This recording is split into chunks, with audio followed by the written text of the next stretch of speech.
అందరికీ నమస్కారము. Welcome to Disha Hindi classes. ఈ వీడియోలో హిందీ ఎలా నేర్చుకోవాలో చూద్దాం. ఇలా మీరు నేర్చుకున్నారంటే హిందీ సరళంగా మాట్లాడగలుగుతారు. ముందుగా ఇక్కడ కొన్ని పదాలు ఉన్నాయి. గో, వెళ్ళు, జానా.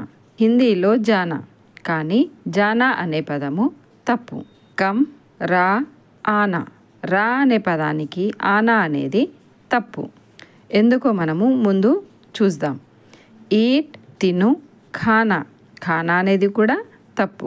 సిట్, కూర్చో, బైఠనా. బైఠనా కూడా తప్పు. డ్రింక్, త్రాగు, పీనా. పీనా అనే పదము కూడా తప్పు. ప్లే, ఆడు, ఖేల్నా. ఖేల్నా కూడా తప్పు. ఈ పదాలన్నీ హిందీ పదాలని ఎందుకు తప్పో ఇప్పుడు ఈ వాక్యాల్లో మనము చూద్దాం. ఉదాహరణకి క్లాస్లో అబ్బాయిని బయటికి పంపాలి. అప్పుడు మనం ఏమంటాము? నువ్వు వెళ్ళు, నువ్వు వెళ్ళు అని అంటాం కదా. అలాగే హిందీలో తుమ్ జావో ఏమంటాము? తుమ్ జావో.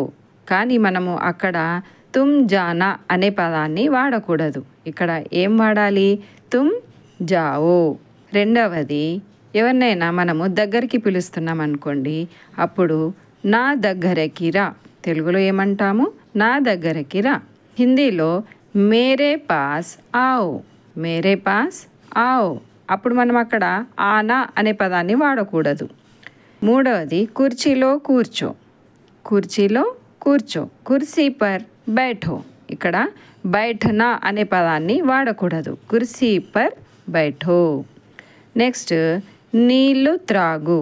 ఎవరికైనా నీళ్ళు త్రాగమని చెప్పేటప్పుడు పానీ పియో, కానీ పానీ పీనా అని అనకూడదు. పానీ పియో.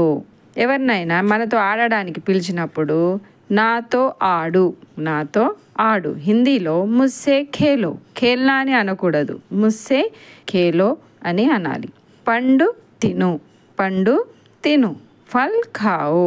ఇక్కడ ఫల్ ఖానా అని వాడకూడదు. ఫల్ ఖాओ అని వాడాలి. ఇలా మనము కొన్ని పదాలు, చిన్న చిన్న పదాలు నేర్చుకున్నామంటే తొందరగానే మనము హిందీని సరళంగా మాట్లాడగలుగుతాము మరియు రాయగలుగుతాము. ఈ వీడియో మీకు నచ్చినట్టయితే లైక్ చేయండి, మీ ఫ్రెండ్స్కి షేర్ చేయండి, నా ఛానల్కి సబ్స్క్రైబ్ చేయండి. థ్యాంక్ యూ, ధన్యవాదములు.